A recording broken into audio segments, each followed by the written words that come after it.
I had actually invited Dina Vakil, and I think she was so overcome on the phone that she said she's not well, but she was really overcome. She couldn't make it here, but for 40 minutes she spoke to me on the phone.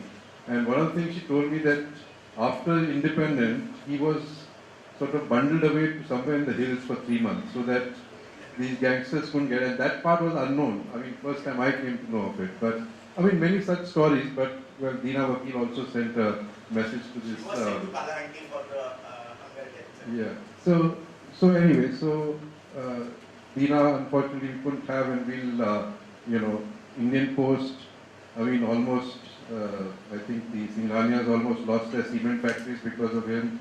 And then the Times of India building almost got burned because of you and him. So anyway, we'll fast forward and then we'll go straight to Smriti. Tell us about the outlook. Little more recent days of Vinod.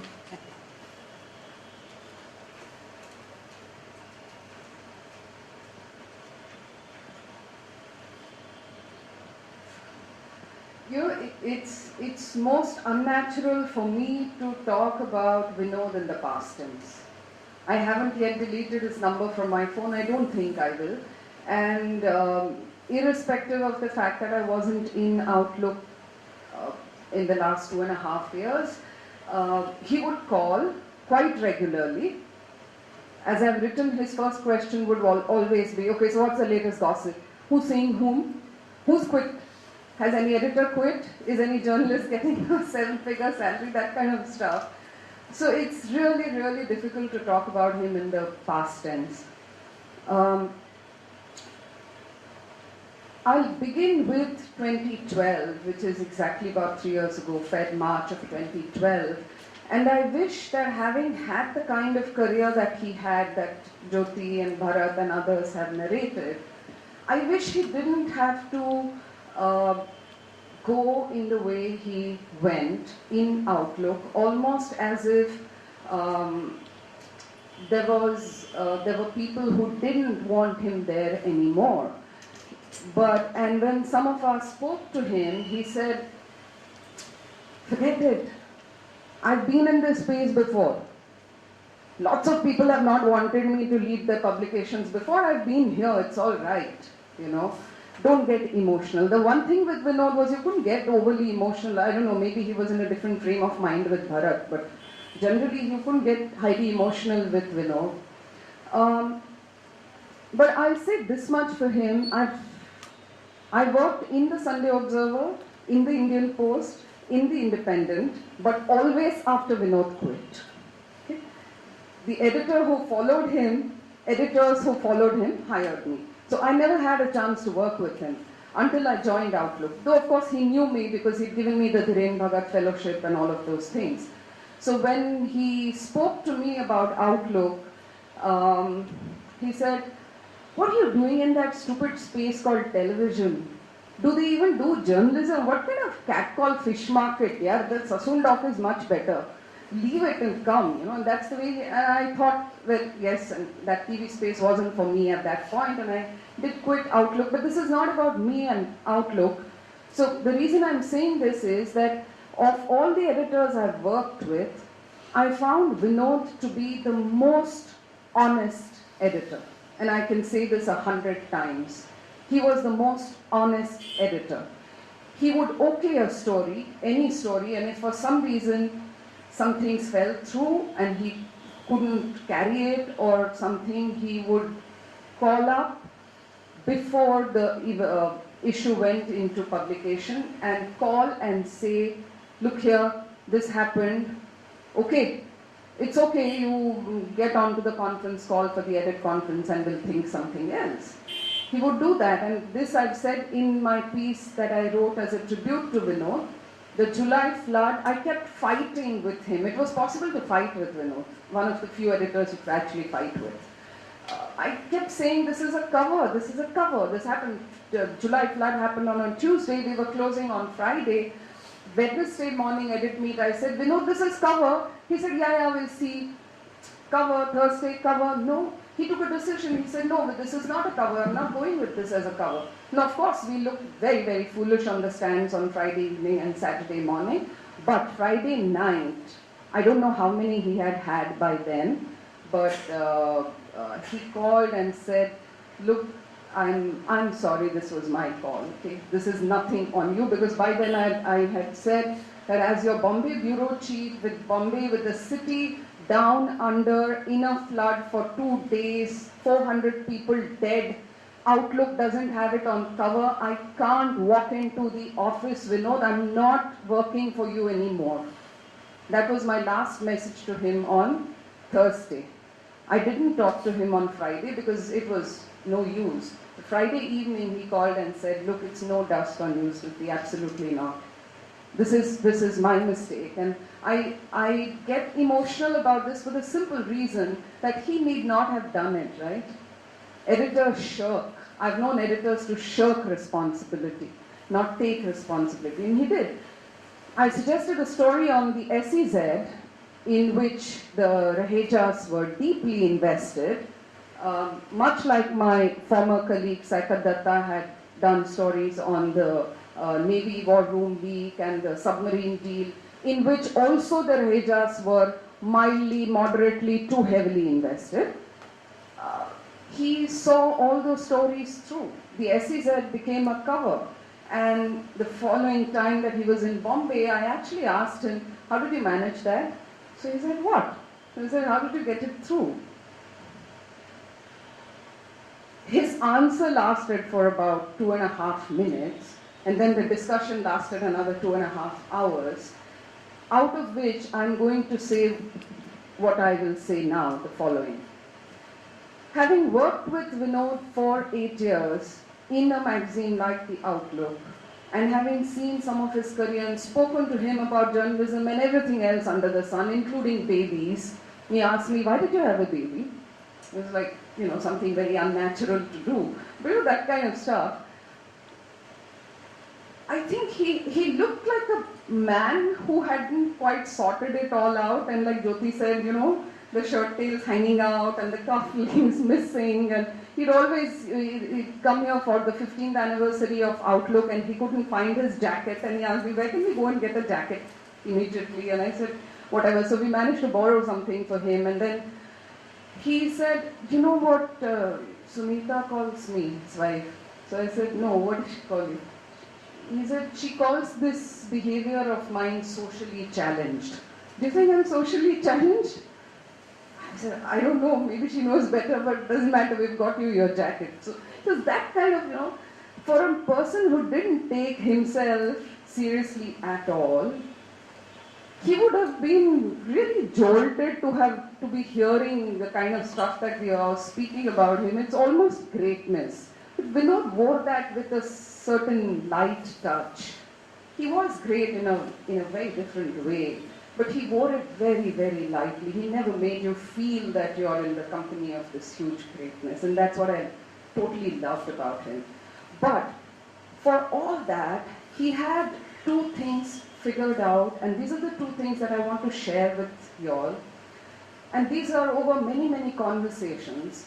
The first is, he figured out that if you want your publication to be a success, you have to make it commercially viable, you have to make it a commercial success. He figured out that commercial and critical, or commercial and editorial equation quite well.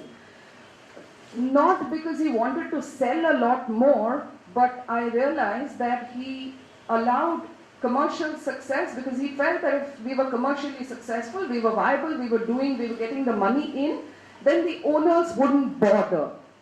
By and large, then we would get the editorial space for ourselves. So somewhere he had that figured out in some way, which if we discuss this and work on this longer, it might show all of us in 2015 a path ahead, because we're constantly trying to pit one against the other and saying, oh, this is not going to work. He didn't compromise editorially or intellectually or critically at all. But he figured that if I have this kind of success and if I do this much with this, then I will get my space to do what I want, which I think is fabulous, is a very good lesson, for me at least, to take home. The other is that, and very poignant for 2014-15, he loved being a dissenter or creating platforms for dissent. He loved being the contrarian. So in this age of what is fast becoming cheerleader journalism, I don't mean you, Arnab Goswami, but by and large, broad sweep of cheerleader kind of journalism, I think that's a point to take home, is that there is space for dissent. It's possible to cultivate it, it's possible to even find joy in it, and be the contrarian, be the dissenter, and Arundhati Roy would be the first one to agree with me. I mean, Ajit and others would say it was very, very painful to fit her copy in and all of that, but he did allow her the space. She wrote nowhere else but in Outlook all of 10 and 12 pages. And when we had an Arundhati Roy cover, those weeks were often very easy for us because we didn't have to do too much. But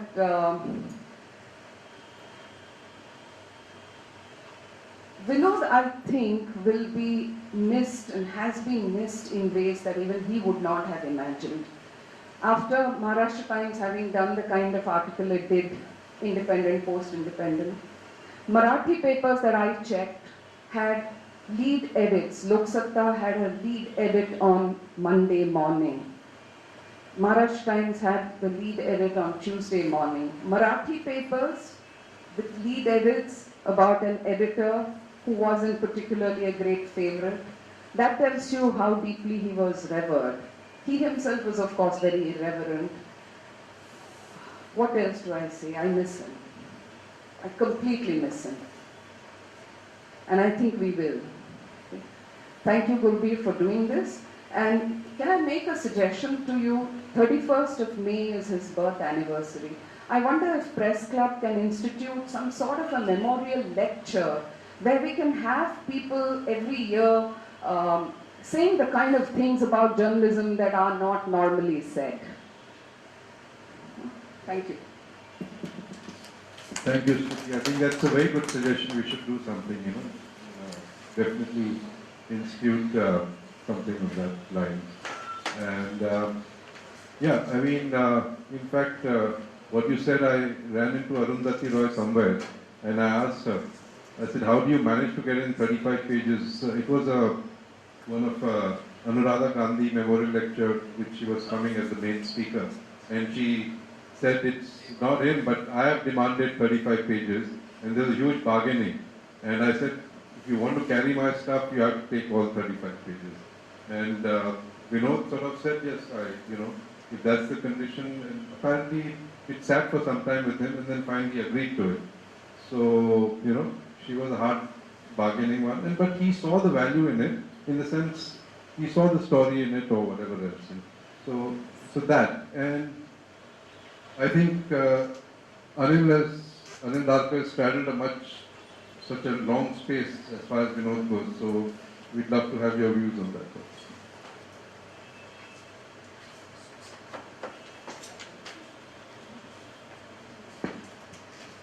Just before coming here, I spoke to Shamita, his wife, and she said that she knew Vinod was respected. But what she didn't realize was how loved he was. And this is something she, through his illness, the way apparently the Outlook staff in Delhi became virtually the kind of default family supporting her. They would come to the hospital, take turns, stay with her, do everything she wanted, etc. And I think that's one of the feelings that's coming through with the speakers. On one hand, there's the respect for him as a terrific journalist and a great editor. And the second was the love for him as a person. Which is odd because, not an obvious kind of person to love. It could be, I remember in Sunday Observer, one of the staffers coming up to me and said, Anil, you know so well. Why don't you get him to talk to us? Because he never spoke to his staff. I mean, it was very, very staccato. I go back a long time. What many of you may not know is that Vinod was a table tennis champion. He was UP #1. I was a budding junior and he took me under his wing. So we go back a long way. I met him briefly in London when I was a student. And he was doing some kind of a job in advertising. And I remember meeting him at the National Film Theatre. And there was a premiere of Shakespeare Wala, the Merchant Ivory film. And we came out together, and on the board was standing Ismail Merchant, Jim Ivory, and Felicity Kendall. So we both looked at each other and we said we must go and chat up Felicity. We both again looked at each other and said, you go first. And I looked at him and I said, you go first. And in this toing and froing, a car came and took Felicity away. But I suppose that was partly Vinod. He was also would be very shy. Then when I came back to Bombay, he had already written a book. It was very presumptuous of him because he hardly knew the city. He had written a book about the city. I think that was his calling card because his great ambition was to start a Sunday paper. Because he was greatly influenced by British journalism. He wanted to start something like the Sunday Times or the Observer. But of course what he got was debonair. And one thing which all of us have missed, I think, was Vinod's versatility. When you look at his career as an editor, first of all, Debonair Monthly, which I succeeded him in, which was imitation of Playboy, the girly magazine. He made that a success. When he took over Debonair, it was truly awful. And he made it readable. Of course, he had carried terrible nudes because I think he was very embarrassed by the nudes, so he wouldn't look at them. That was my contribution to Debonair. I improved the nudes. But Vinod made it extremely readable. Then when he went to Sunday Observer, of course, a new paper, that became, I think, the most talked about newspaper. I wrote columns for him when he was editor of Debonair. He called my column Darker's Dilemma. And there was someone called, I forget what Menezes, so he called that Menezes Musings. Then the Indian Post, Independent, Pioneer, Outlook, they're all different. The weekly, the monthly, Sunday paper, daily paper. He made each one interesting in its own way. And I think that's a huge skill. I won't go into all the qualities that made him a great editor, all you have talked about. Just a few personal stories. I was doing a television column for Sunday Observer, and that time television meant Doordarshan, that's it. With people like Bharat Kumar Raut were ruling the roost. And the great improvement was when Doordarshan 2 came. But Rajiv Gandhi exploited Doordarshan so much, I believe, with the advice of Manish Karaya, that I started calling it PM Darshan. And that name kind of stuck. After a while, every week if I'm writing, and there's only Rajiv Gandhi, So I wrote one piece where I said PM Darshan, episode number 369, and the whole piece was Rajiv Gandhi, reported right through. Both of you might remember that. And I knew I could take it to him because I could understand the piece. So Vinod looked at it and said, that's it? I said, this is the point I'm going to make. He said, I better explain it to the son.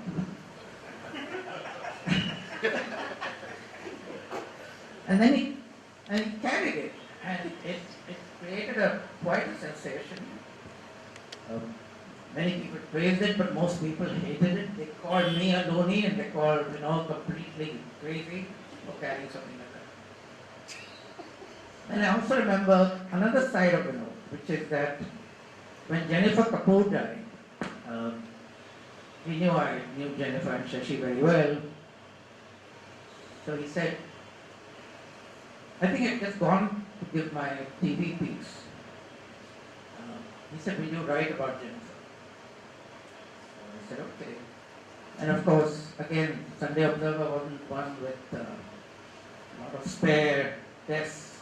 So I sat at Vinod's table. And he could sense, I think, that I was getting emotional. And he had the sensitivity to leave his cabin.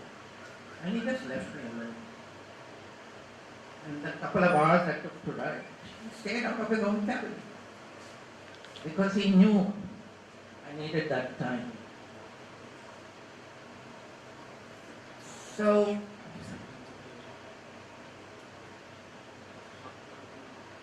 I really don't know what to say. It's a huge loss, I think, to Indian journalism. It's, I think, a huge personal loss to people in this room. What I'm planning to do, by the way, Smriti, you were talking about a memorial, but before that, I talked to Shamita and said that we would like to do a memorial service where she would come back from Delhi. We want to combine that with the release of his book, which has actually not been released in Bombay. So we're planning it for 2nd April, but I'll let all of you know. And I think that would be another occasion to get together and meet Shamita.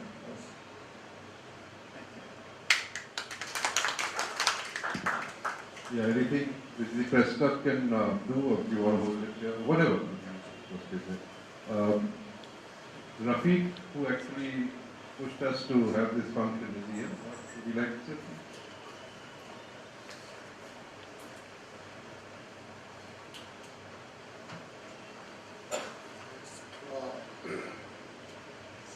It will be very telegraphically. I will be speaking about Vinod Mehta.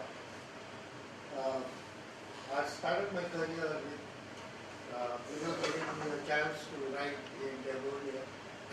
And the first time we went and met him to write, those days we were freelancing, I was running a bookshop. And he said, come over and I'll give you 2 assignments. He gave me 2 assignments.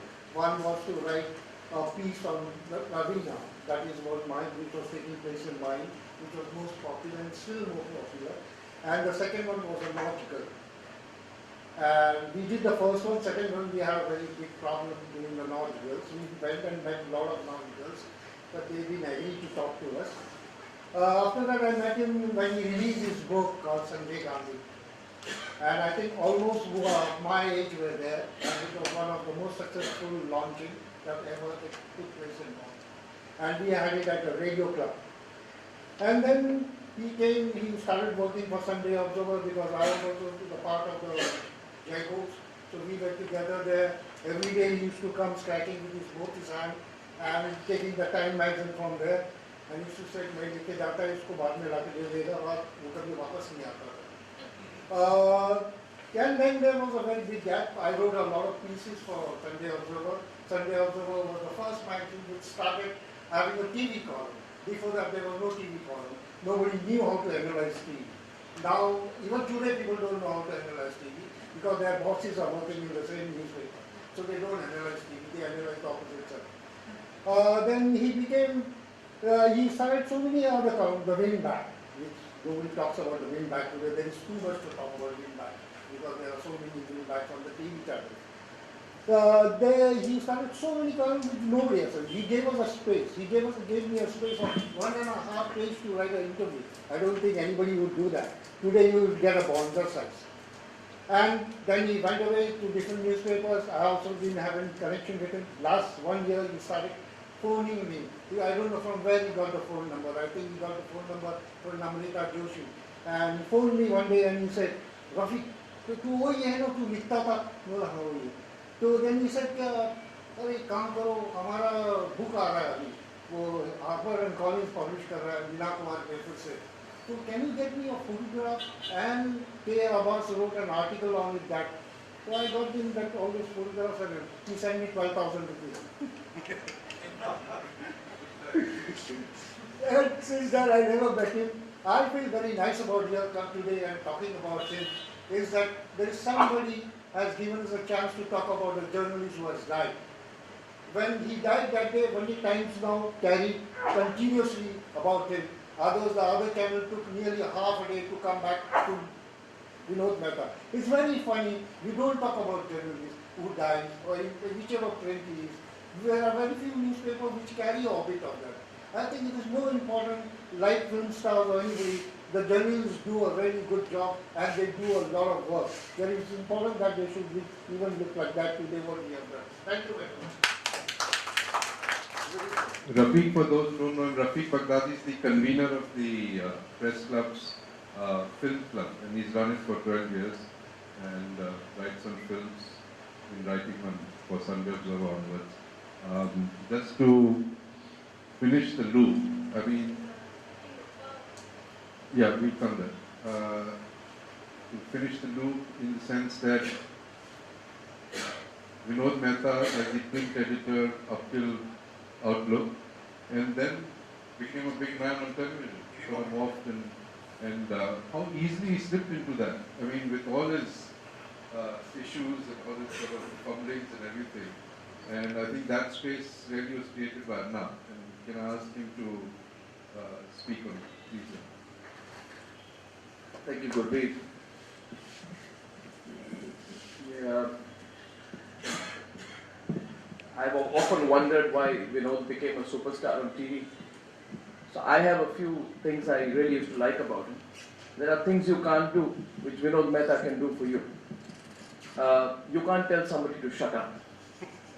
He said it with so much authority. So he would say, Mr. Ravi Shankar Prasad, will you just shut up? And there was so much confidence in his voice when he said that. Ravi Shankar Prasad would often be completely stunned and totally retreat. Nobody from the Congress or any party can do that to Ravi Shankar Prasad. So that is a unique, position which I think very few journalists enjoy today. Why could Vinod Mehta tell somebody to just keep quiet? A politician, and these are not small, recent party spokespersons. He could tell the most senior politicians, Mr. Ketkar, do you remember? And I felt he was democratic about it. He would tell the Congress to shut up, he would tell the Aam Aadmi Party to shut up, he would tell the BJP to shut up. Whenever he felt strongly about it, he would come in, and I think that tells a story because today in journalism, what I call Lutyens Delhi journalism, which I think Vinod Mehta was a very refreshing change to for a while. They don't have the authority to talk like that. What we need in our country are people like Vinod Mehta who take nothing, give nothing, right? They're only looking for a good story. They are backing the reporters, and I find it completely incredible that you do stories which might even impact your proprietors, and you go ahead and do it, as Smriti said. How many people are there today who seek nothing? Vinod Mehta sought nothing besides the story. I mean, when I listen to all the greats out here, and frankly, I have known him only for the last 9 or 10 years in a sort of intimate way. He had nothing but the story to tell, and he was so excited about it. And he would always tell me, I want to bounce things off you. The reason I became close with him is because somewhere Vinod felt that, television, we do things on a day-by-day basis. So we have we capture the pulse of the viewer. And he always wanted to know how to capture the pulse of the reader. So I also agree with the assessment that somewhere Vinod Mehta had, in his own mind, understood that in order to do journalism that makes a change, you also need to do journalism that is commercially fends for itself. that, you know, you need to have the readership, you need to have the viewership. So he would immediately call me and he'd want my first cut reaction. So I wrote about this in the Times of India. He called me when I was taking a flight to Nagpur and he called me saying, oh my God, I have done this cover. I said, Mr. Mehta, I'll land and I'll call you.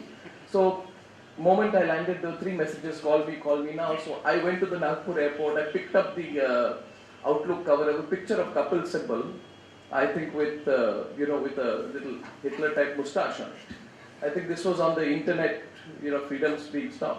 And he said, you know, he called me and he had this childish glee that Principal had called him about the magazine. I said, yeah, so that's great. So he said, oh, he was furious and he sounded so happy. And he said he was furious. I said, so what did you say? So he says, well, I told him, you got it all wrong, Mr. Simple. I said, why? He said, I told him, Mr. Simple, it's not Hitler, it's Groucho Marx. That's incredible.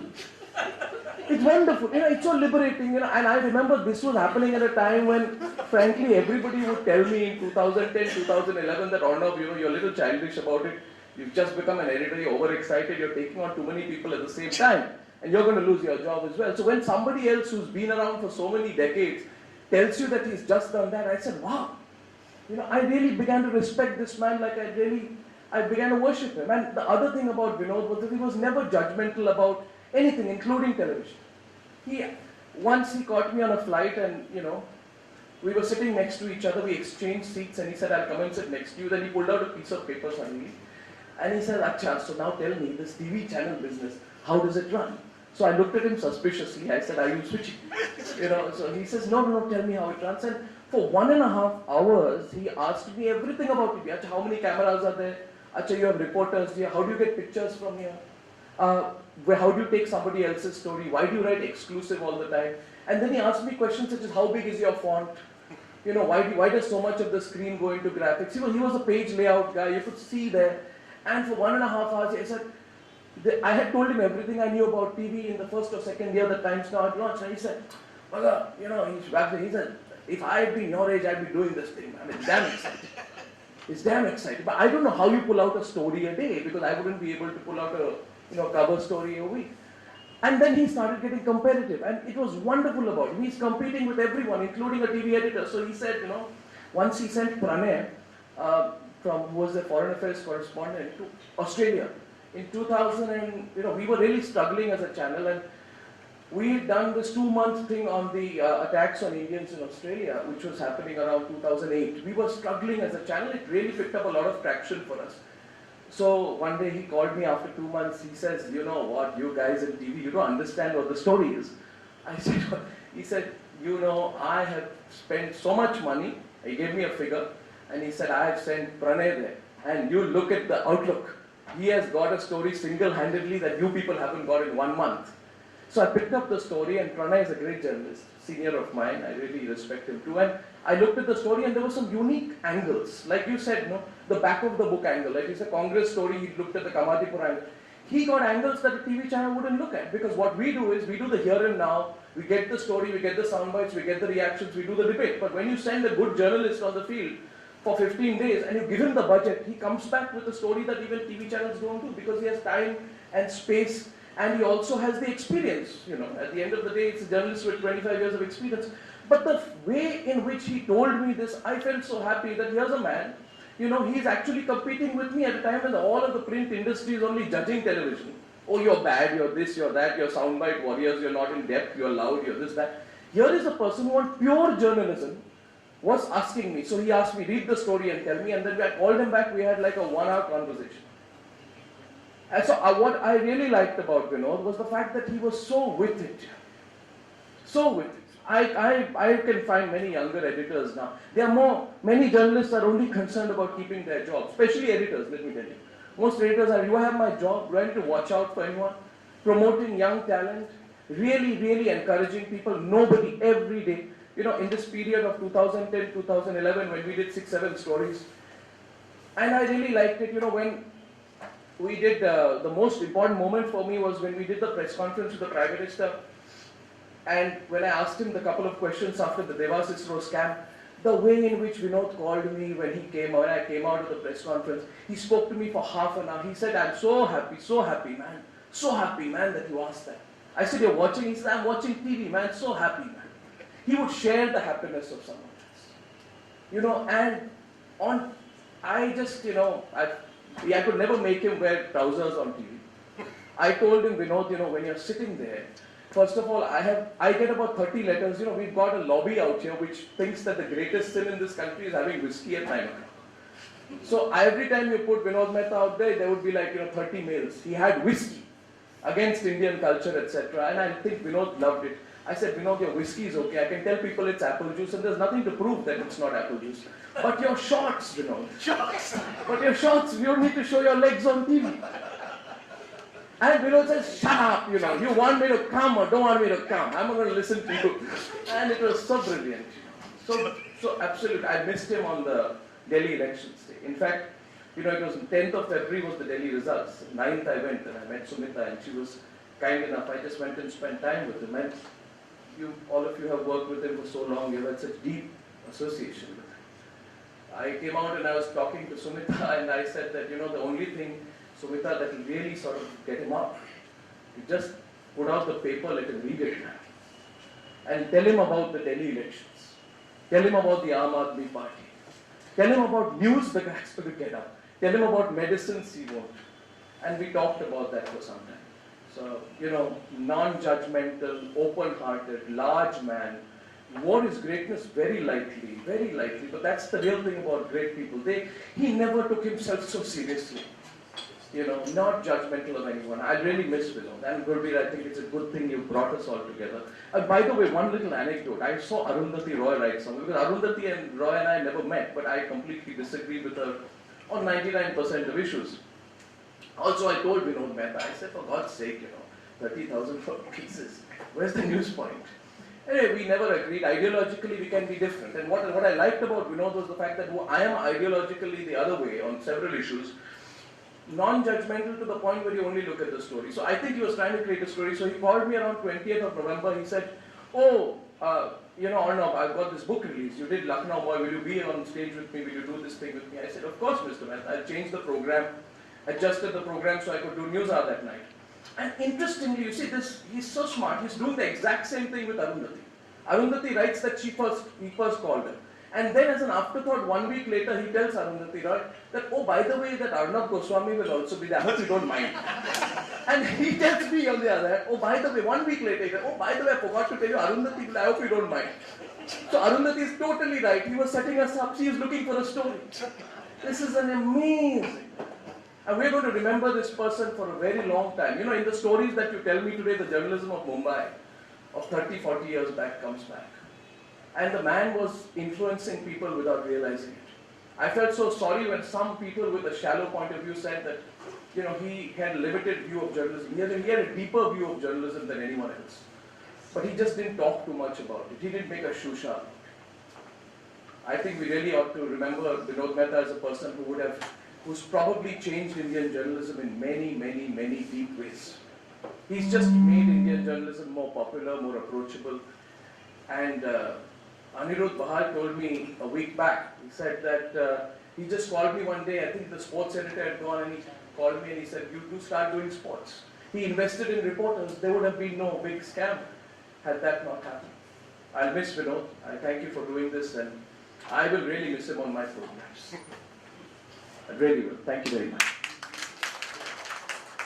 Thank you, Arnab. Actually, the small things that we saw, it was in 2012 when the Reading Award, we first instituted the Lifetime Achievement Award, and we were just doing that dipstick survey, and Arnab sort of strongly suggested it, and we asked around and all that, and he said he has to be the first man who will get the Lifetime Achievement Award. We decided. And we gave it to him, and he got, and I said whatever he said and all that, and we all forgot about it. He didn't forget about it. You see, he was sitting in Delhi, and then he heard from Ram and others that the award went on, and something stuck in his head that this is a journalistic platform. It's a professional platform. It's not a corporate platform, and this must be nurtured. So he'd bring up, before the Reading Award thing would happen, and he would bring up, after, how did it go and all. And that was because I didn't work with him, but, that set up a relationship with him. He said, oh, Ram kaisa gaya, and then there was a protest against Ram by the Sri Lankan Tamils because he supported the Prime Minister against the Tamil Ram. So he had a long discussion on that. Then, you bring up afterwards. Last year, again he rang up. And I said, I'm sorry I couldn't get you here on this. He said, I'm not bringing up about that. No, man, you just listen to me.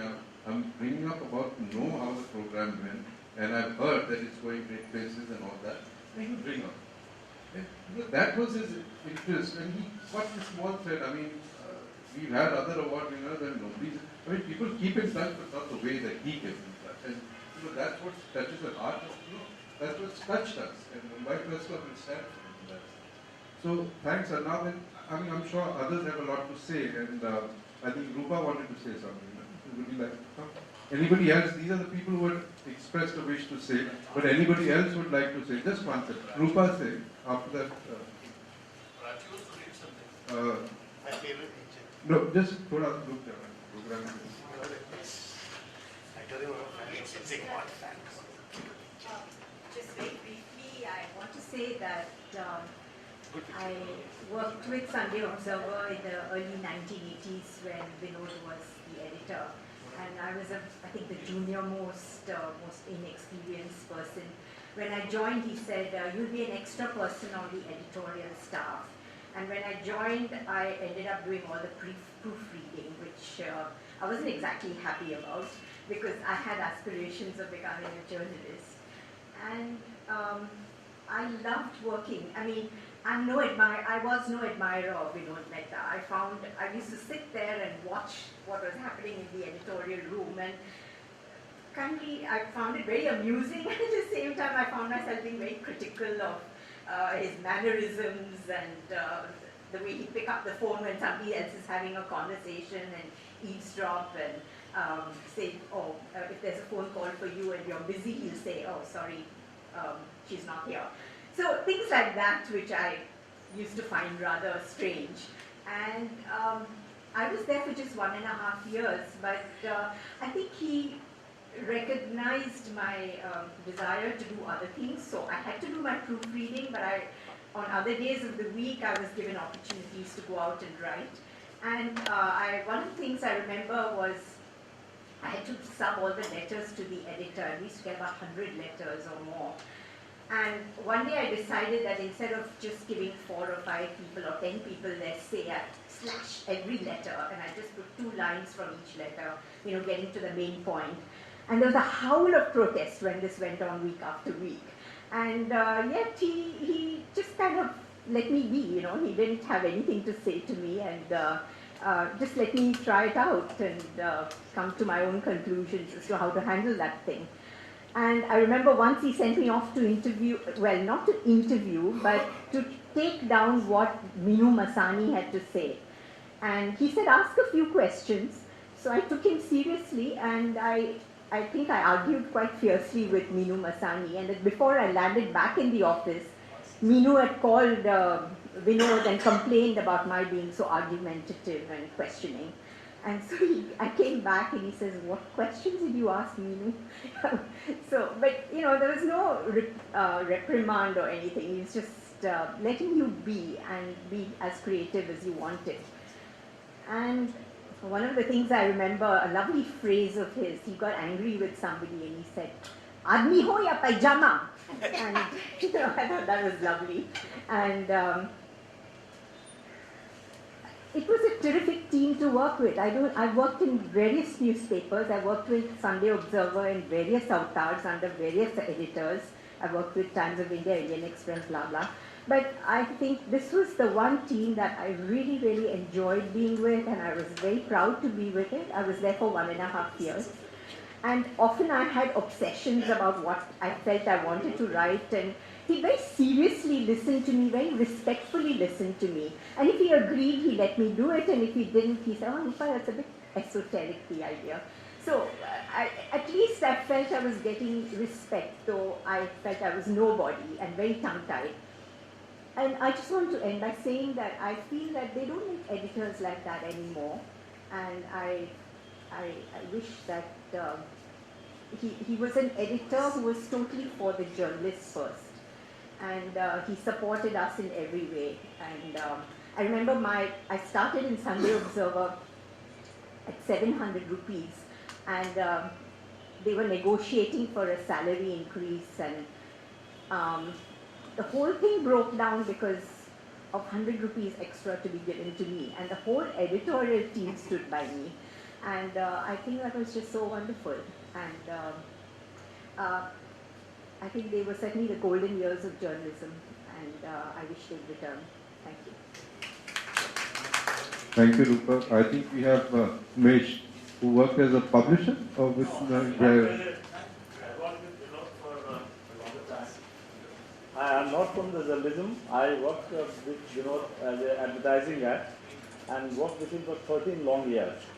And I used to get with Vinod, primarily because he never used to listen to the owners. He never used to listen to the owners. So whenever I have some extra ad and on Saturday, I will go to him. Vinod, can we carry this? He will throw me out. And then again, he will call me, do you have another ad? I said, I have to work for it. Okay. Then there is no article. We will shout here, there, and there is no article. Suddenly he picks up something from the dustbin. Somebody has given some article which he has thrown out. And then the next day, the article has got these 2 ads and all. And he has liking for me because whatever gali he gives me, I used to listen to him and again, but I used to get my work done. So wherever he went, from Sunday to Indian Post, I was supposed to join the next day. At night he calls me up, hey, have you resigned? I said, no, I'm going to resign. Don't resign, I have left Indian Post. So I told Ashwin Shah, do you know that Vinod has resigned? And he said, no, but he has resigned. How do you know? So I had to tell him the story. I was supposed to resign you and go there. He told me not to resign because he has already resigned there. And that's why when Sajid Kawar, he joined Indian Pioneer. And he knew me from Sunday because he was the CEO of Sunday Mail. So he called me up, he said, hey, what is Vinod doing these days? I said, he is with Independent. And I was in the press club with Rahman. He said, just wait for me. He said, Vinod has resigned. I said, when? But today. I said, it's a news to me. So I called him back. I said, Vinod has resigned. Will he be able to work for Pioneer? I have joined Pioneer. And that's why he got to know Mr. Thapar and all. So there was a first anniversary party and Mr. Dilip Padgaonkar, Arun Puri, everybody was there. No? But Vinod was totally high. And he said, Mr. Thapar, all owners are bastards. And Mr. Thapar, he said, come on Vinod, I'm not one of them. Come on Vinod, I'm not one of them. No, all owners are bastards. This is the one experience. The other experience, Jyoti talked about advertising. He will criticize advertisers and then he will ask me to go and get ad. So he said, what the hell are you doing? Ashwin, he's a waste of money. He's not getting ad for you. See, I said, how to go? He's, abusing Muhammad Khan. He was running a campaign on charms and cigarette and all, and he will abuse. And in the evening, when he invites him, he said, chalo, tumko daru pilata hai. And he took me to Muhammad Khan office. That's why he used to operate. But he has a great follower in advertising too. And I had an opportunity to work with him for 13 long years. I really miss him. I'm going to miss him again. Thank you. Thank you for this wonderful anecdote. Umesh Vaidyanathan, who heads ad sales in Sakal Group. I think Sakal now, no? Sakal. Yeah. So, is there anybody else, so we can have the beer? Or you must, yeah. Shumita sent Pratyas to read a message from Shumita who sent that. Please.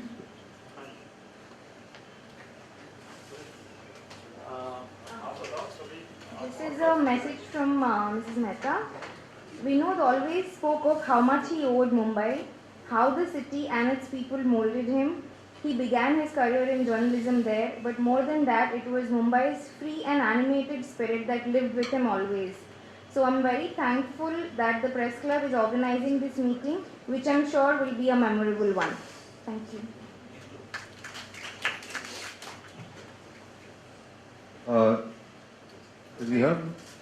There's Yeah, one, good. one thing I thought of which was unique to Indian journalism,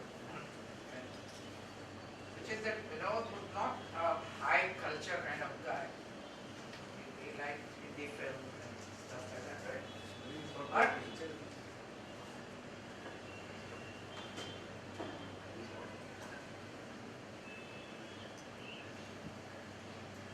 But he introduced a culture page and an arts page. The Independent, a full page. I remember once in Sunday Observer, there was a visiting Russian violinist called David Oistrakh. He asked me to interview him. One full page of an interview of a violinist. Now, which paper would do that? And he kept doing this. And Debonay introduced two poetry pages. So, he also thought in offbeat ways. It was not his interest at all. But he felt that this needed to be introduced into journalism. One thing Can- I wanted to add, sorry, just one line. I just wanted to say that Vinod's papers never feature the Sayatna. There is not one English paper which doesn't feature the Sayatna sometime or the other. He originally wrote for him and he stuck with his thing that he was back to reformist. And I know how difficult that is because the Sayatna is so generous with money with all the newspapers and their PR team is so big. Ivan Fina was attacked for criticizing Sayatna in Illustrated Weekly. So I think it's a terrific, I think 1.5 hours we've spent with each other, and it's, I mean, we are, richer for that, and it's, I think we must thank Vinod for having put us together, to put our memories together, and to remember him and to remember what good journalism stands for. I think it's a good milestone. And maybe using Smriti's and other examples or other suggestions, if we can make these, create these kind of milestones, I think we'll all be the better for it.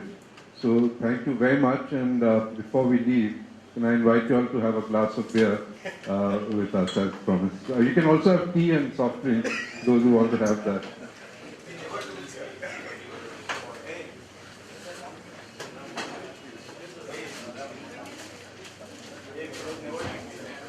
It's an easy thing to have.